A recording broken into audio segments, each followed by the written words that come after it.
Hey, good morning to all. Today we are going to learn the part 2 of polymerization technique, in which today's topic of the discussion is suspension polymerization. So dear student, when we consider the different kind of polymerization technique, then we are broadly classify that technique into heterogeneous system and homogeneous system.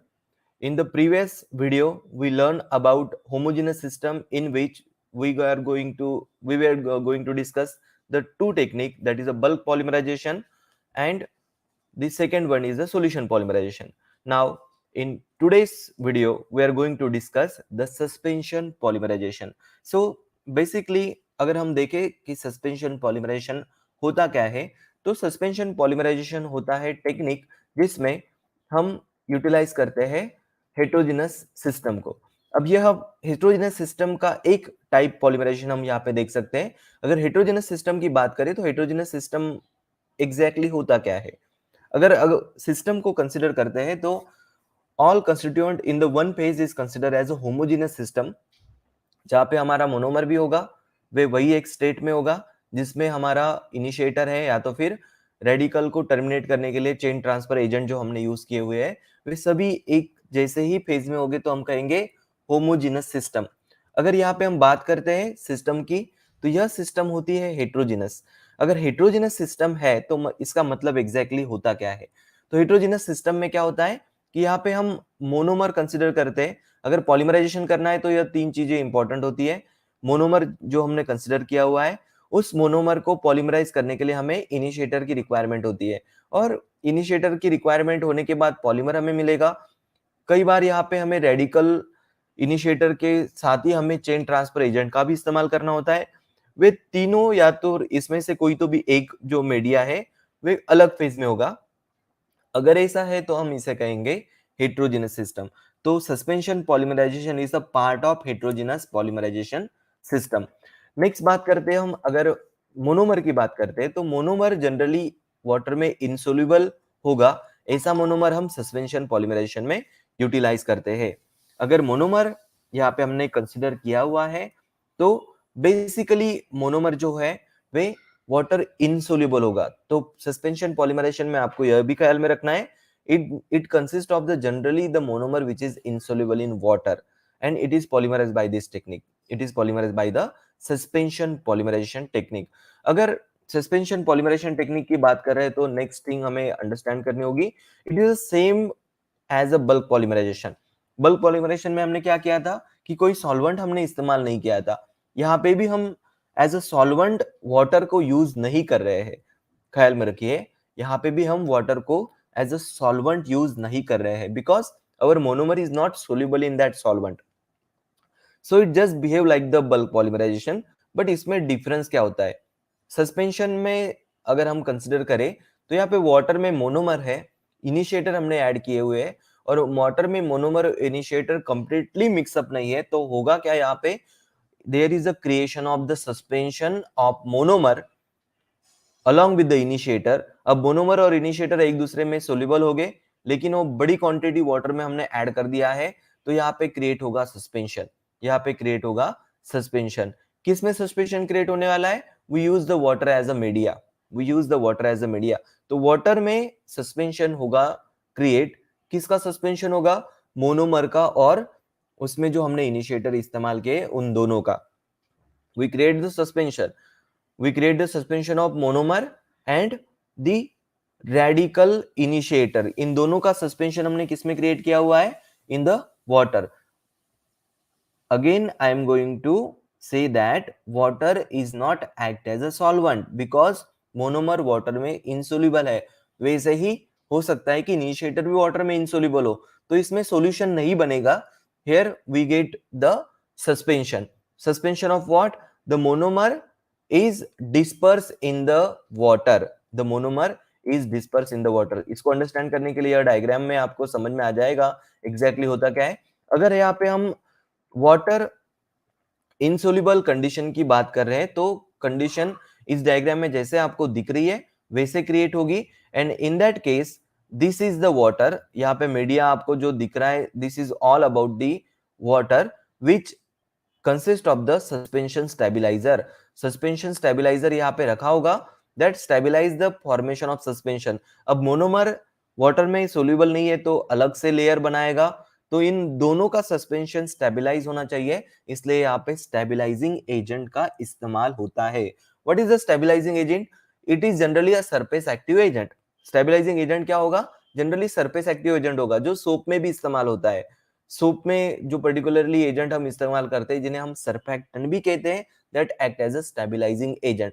तो water में stabilizing agent का इस्तेमाल किया होगा, उसमें monomer हमने add किए हुए हैं।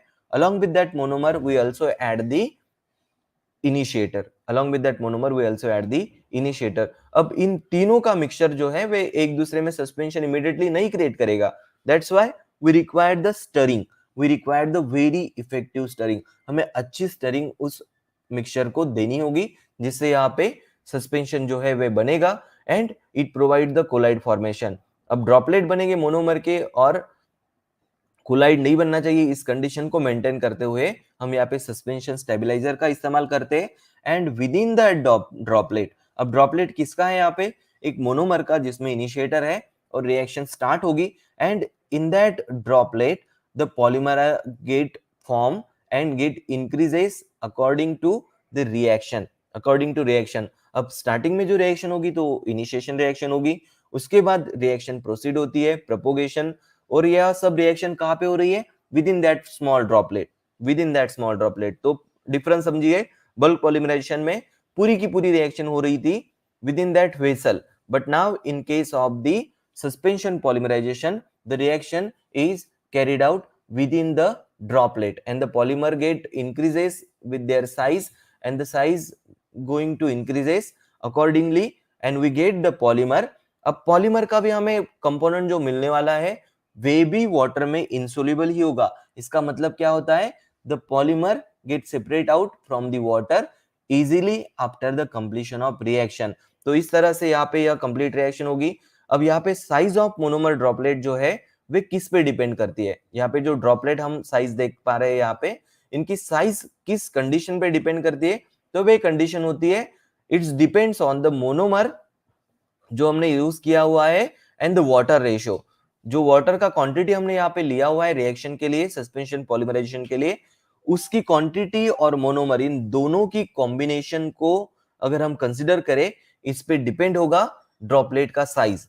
सो along with that we also use the stabilizing agent, that is a surface active agent। इन पे भी डिपेंड होगा। और द लास्ट फैक्टर जो होता है डिपेंडेंस का, वे होता है स्पीड ऑफ एजिटेशन। अब स्पीड ऑफ एजिटेशन का मीनिंग क्या होगा? जो स्टरिंग के लिए हम स्पीड यहाँ पे अप्लाई कर रहे हैं that is known as a speed of agitation. So overall size of droplet which is form in the suspension polymerization, it is totally depend on the, बड़े फैक्टर्स में अगर कंसिडर करें तो three big factors है। तो first factor is the concentration or the ratio of monomer to the water, second factor is the concentration of stabilizing agent or surfactant, and the third factor is the speed of agitation। So on the basis of that the monomer droplet is formed and their size is depends on that three factor। तो यह तीन factor जो है आपको ख्याल में रखने हैं। First is the ratio of monomer with the water, second is the concentration of surfactant, and third is the speed of agitation. तो इस तरह हमें पॉलीमर यहाँ पे मिल जाएगा। Now what is the interesting thing about this polymerization? तो यहाँ पे बल्क पॉलीमराइजेशन में जो प्रॉब्लम हमें आ रही थी, हीट ट्रांसफर नहीं हो रहा था, viscosity all of sudden increase हो रही थी, वे प्रॉब्लम यहाँ पे हमें फेस नहीं करनी पड़ेगी because the polymer is formed within the small droplet, so the reaction is controlled very easily। और यहाँ पे हमें viscosity change जो होगा वे बहुत कम होगा। we get a viscosity change very little, we get viscosity change very little in that monomer is converted into the polymer and heat transfer is very good। तो जो प्रॉब्लम हमें बल्क पॉलीमराइजेशन में आ रही थी that problem is completely removed in the suspension polymerization. तो bulk polymerization में जो problem हमें आ रही थी, जो डिसएडवांटेज हमें दिख रही थी, वे सब हम यहाँ पे सस्पेंशन पॉलीमराइजेशन टेक्निक में कम कर सकते थे। जैसे कि बल्क पॉलीमराइजेशन में हमने देखा था कि कोई सॉल्वेंट हम इस्तेमाल नहीं कर रहे थे, तो वे सिस्टम जो थी वे वेरी चीप कंसिडरेशन में, अगर इकोनॉमिक बात करें तो हमें कम कीमत में हम बल्क पॉलीमराइजेशन कर सकते थे, लेकिन वहां पे हीट का जो लिब्रेशन है, हीट जो निकल रही थी उसे ट्रांसफर करना आसान नहीं था, viscosity all of sudden increase हो रही थी, और उसी के साथ क्या हो रहा था, कई बार वहां पे चांसेस थी कि प्रोडक्ट में एक्सप्लोजन होने के चांसेस वहां पे सबसे ज्यादा थे। तो उस सब डिसएडवांटेजेस को हम यहाँ पे निकाल सकते हैं। Here we use not a solvent as a organic solvent, here we use a solvent, यहाँ पे सॉल्वेंट नहीं कह सकते, here we use the media as a water, simple water हम इस्तेमाल कर रहे हैं, और वही रिएक्शन कर रहे हैं जिसमें विस्कोसिटी चेंज जो होगा वे कम होगा, और हीट ट्रांसफर जो होगा वे बहुत अच्छी तरह से होगा। So the overall this reaction is depends on the two main factor. तो first factor यहाँ पे आ जाता है, the monomer is insoluble in water. monomer water में insoluble नहीं है, या तो फिर soluble होगा तो कैसे होगा, slightly soluble in water. soluble होगा तो कैसे होगा, slightly soluble in water. So overall we can say very negligible quantity of monomer get soluble in water. Along with that, the product which form in the suspension polymerization, जो product हमें मिलने वाला है, it is also insoluble in water. So overall the recovery of product is very easy. Polymerize होने के बाद अगर product हमें मिलता है वे भी वाटर में इनसोल्यूबल होगा। सो वाटर में कोई क्वांटिटी ही सोल्यूबल नहीं है, तो फिर रिकवरी जो होगी वे बहुत आसान हो जाती है। And when we consider this polymerization, we always compare with the bulk polymerization, because bulk polymerization में हमने क्या किया था, we use the monomer, we use the initiator, we use the chain transfer agent and no solvent similarly यहाँ पे solubility नहीं, मतलब water solvent की तरह act नहीं हो रहा है। So overall system is the heterogeneous system but behave like the homogeneous bulk polymerization, लेकिन यहाँ पे डिफरेंस क्या है, तो यहाँ पे हमें ड्रॉपलेट मिलते हैं which are of size of what 10 to 1000 micron. Size क्या है ड्रॉपलेट की, तो वेरी माइन्यूट साइज जो है वे माइक्रोस्कोप पे हम देख सकते हैं, इतनी छोटी साइज में ड्रॉपलेट यहाँ पे बनते हैं। And in that diameter the reaction is take place, the polymerization reaction is take place. यह रिएक्शन रैपिड रिएक्शन होगी, because obviously the reaction is initiated by the radical और cation और anion। तो यहाँ पे रैपिड रिएक्शन होगी, जो भी हीट यहाँ पे लिबरेट होने वाली है वे हम टॉलरेट कर सकते हैं, जो कि हम बल्क पॉलीमराइजेशन में नहीं कर पाते थे। तो without boiling that monomer we carried out this reaction. जैसे कि बल्क पॉलीमराइजेशन में हमें बॉइलिंग करना था, टेम्परेचर प्रोवाइड करना था, और उसके बाद फिर मोनोमर का कन्वर्जन पॉलीमर में होने वाला था, वैसे यहाँ पे नहीं होगा। And with in the reaction auto acceleration का एक बड़ा प्रॉब्लम हमें वहां पे फेस करना था, जिससे रिएक्शन का टेम्परेचर बहुत ज्यादा बढ़ जाता है and the media become out of control after certain level of heat sink जो हमें प्रॉपरली अप्लाई करना था, अगर नहीं कर पाते तो रिएक्शन को कंट्रोल करना बल्क पॉलीमराइजेशन में उतना आसान नहीं होता। तो यहाँ पे हम देख सकते हैं बल्क पॉलीमराइजेशन में जो भी प्रॉब्लम थी यहाँ पे सस्पेंशन पॉलीमराइजेशन में हम निकाल पाते हैं, because of the small droplet size 10 to 1000 micron की साइज है, उसी में यह सब रिएक्शन कैरी होती है and we get the final product. तो यहाँ पे कुछ एडवांटेजेस भी है सस्पेंशन पॉलीमराइजेशन के। एडवांटेजेस क्या है, तो isolation of product is very easy. यहाँ पे हमें प्रोडक्ट का आइसोलेशन इजीली हम कर पाते हैं, because the product means what, the polymer. The product मतलब क्या है यहाँ पे, the polymer. That polymer is insoluble in water, water में वे सोल्यूबल नहीं है। तो यहाँ पे क्या होने वाला है, वाटर में अगर सोल्यूबल नहीं है तो इसे इजीली हम फिल्टर कर सकते हैं, because water is filter out and we get the residue. ऊपर जो बचता है उसे रेसिड्यू कहते हैं, और जो नीचे जाएगा उसे हम फिल्ट्रेट कहेंगे, and that residue is nothing but the a small polymeric unit that is a in the form of bead। तो बीड बनते हैं, मतलब छोटी छोटी सर्कुलर हमें शेप में पॉलीमर्स यहाँ पे मिलेंगे, इसीलिए सस्पेंशन पॉलीमराइजेशन को बीड पॉलीमराइजेशन भी कहा जाता है। Suspension polymerization is also known as a bead polymerization. And the removal of surface active agent, तो ये वाटर सोल्यूबल होता है, सो इजीली हम इसे निकाल सकते हैं by just washing with water। So the recovery is very easy and we get the final polymer product after the completion of reaction। जो surface active agent या तो फिर initiator जो भी कुछ बचा होगा water washing के साथ वे completely यहाँ से निकल जाता है। So we can water wash and dry the compound, and we use the same beads as a raw polymer for the process of molding। Process of moulding, जहाँ पे फाइनल प्रोडक्ट हम पॉलीमर से बना सकते हैं, उस कैटेगरी में हम पॉलीमर को यहाँ पे सिंथेसाइज कर पाते हैं। और अगर हमें यहाँ पे जो बीड्स मिली हुई है, जो पॉलीमर हमें मिला हुआ है, उसका अगर हमें एडेसिव या कोटिंग एजेंट्स में इस्तेमाल करना होता है, तो हम उससे क्या करेंगे, एक सुटेबल सॉल्वेंट में डिसॉल्व कर लेंगे, और डिसोल्यूशन होने के बाद हमें लिक्विड स्टेट में जो पॉलीमर मिलेगा, it can be use as adhesive और it can be use as a coating agent. तो यहाँ पे एप्लीकेशन जो है वे इजी हो जाता है, because we get the polymer beads after the washing and drying, we can use that beads as it is for the process of polymer product formation, or we can use for the manufacturing of adhesive or coating agent by dissolving in the suitable solvent। Example के तौर पे अगर हम यहाँ पे देखें तो expandable polystyrene जो बीड्स है, तो यहाँ पे यह एग्जाम्पल हो सकता है। अब पॉलीस्टाइरीन बीड्स का अगर एग्जाम्पल हम कंसिडर करें तो अंडरस्टैंड कीजिए कि यहाँ पे पॉलीस्टाइरीन फोम जिससे बनता है, that is a polystyrene beads, that is a polystyrene beads, it is form by the process of suspension polymerization. Suspension polymerization करके हम यहाँ पे पॉलीस्टाइरीन बीड्स बना सकते हैं, and that polystyrene bead is used for the manufacturing of polystyrene foam directly. हमें कुछ process नहीं करनी है, पॉलीस्टाइरीन बीड बन गई सस्पेंशन पॉलीमराइजेशन में, we use that beads as it is for the polystyrene foam manufacturing. Typically यहाँ पे स्टेबलाइजर हम इस्तेमाल करते हैं, which is a gelatin, gelatin का हम इस्तेमाल कर सकते हैं। इसी के साथ सस्पेंशन पॉलीमराइजेशन के और कुछ एग्जांपल हम देखें तो यहाँ पे polyvinyl alcohol, it is also prepared by the suspension polymerization. Sodium polyacrylate, sodium polyacrylate का एक स्पेशल वीडियो आपको आई बटन में दिख जाएगा। सोडियम पॉलीएक्रेलेट की क्या खूबियां है, उस वीडियो को देख के आप जान सकते हो। दैट इज द पॉलीमर, कहां पे इस्तेमाल करते हैं, it is use for the absorbing large quantity of water such as a diaper, जो बच्चे के डायपर्स होते हैं या एडल्ट डायपर होते हैं, उनमें सोडियम पॉलीएक्रेलेट जो है जनरली यूटिलाइज करते हैं। तो that material is also synthesized by the suspension polymerization. तो इस टेक्निक का इस्तेमाल करके हम यह पॉलीमर भी बना सकते हैं। अगर हमें प्रोसेस अंडरस्टैंड करनी है तो प्रोसेस के लिए मैं यहाँ पे आपको एक वीडियो बताता हूँ, so you can understand that process very easily.